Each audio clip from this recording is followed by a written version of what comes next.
About a week ago, a certain movie came out. It didn't really do too well in the box office.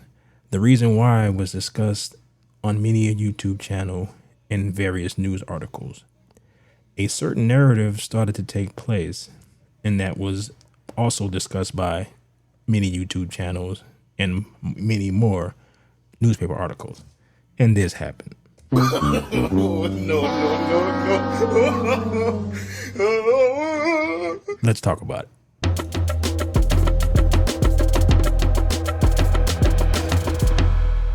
To be honest, I don't think that I'm ever going to see the new Little Mermaid. I kind of like the original. I'm not that interested in this like new woke version of it. It seems like all the bright colors have been removed, and for some reason, they've added a bunch of extra footage so that they can push some message. The narrative amongst like the usual suspects is that the movie is failing because of racism. I don't know. It could be that the movie is just bad. You know, there are plenty of articles that basically say the same thing, and we've heard this for the last week.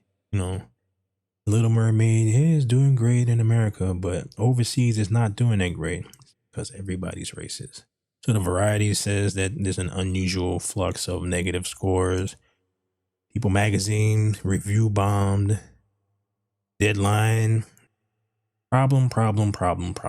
Instead of just saying that, maybe the movie's not good, that people who are outside of America just maybe don't want to see it, say, well, no, it has to be because of racism. And all that ended this week. This is Deadline a few days later. Spider-Man Across the Spider Verse snares $209 million at the international box office. The Columbia Pictures and Sony Pictures animation Spider-Man Across the Spider Verse has swung 208.6 million global opening. This is extra remarkable as it marks Sony's biggest animated launch of all time. The international box office debut was 88.1 million, ahead of early projections, 2.8% of Spider-Man into Spider-Verse for legs, including China. Okay, that was kind of weirdly written. Reviews are strong and word of mouth has helped power the Arachnid as a summer must-see. Currently, there are 59 markets open, with Japan and Korea following later in June. This is very much different from the previous article saying how the world didn't want to support any kind of brown characters. Clearly, this is not true. So it goes on to talk about India and how much money it has made in Mexico and France and so on and so on and so on. Because clearly, people seem to like this movie so far. All right.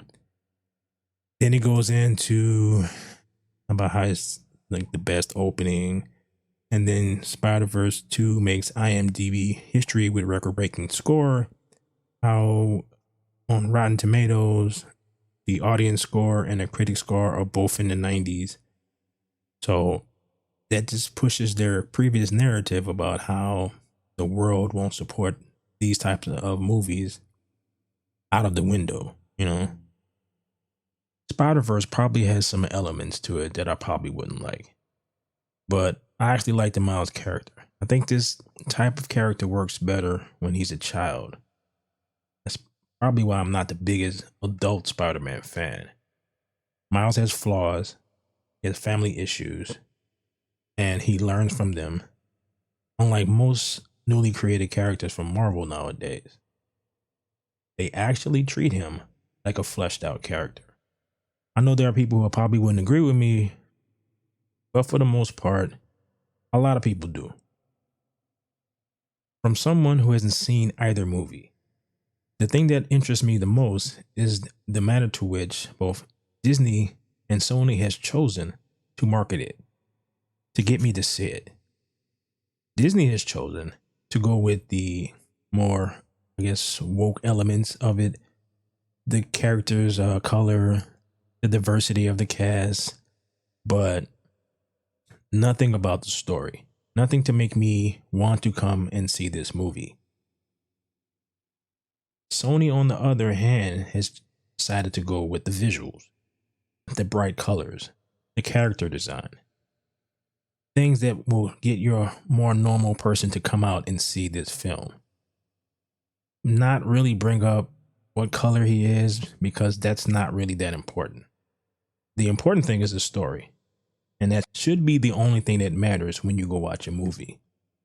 So in the end, the idea that The Little Mermaid flopped, because by all accounts, that's what it is, because of racism, seems a bit false. And with Spider-Man's opening numbers, maybe The Little Mermaid not doing so well had more to do with it being too long, having bad character design, and people are really being tired of being preached to. So it'll be interesting to see how the mainstream media will talk about this into the future. Some of the articles and things that I've heard, it looks like they're just gonna basically kind of push it to the side and pretend everything that they said in the last week just didn't happen. But that sounds about normal. So I'm going to go see this movie. Hopefully I will enjoy it as much as everyone who's seen it has. So talk to you guys later.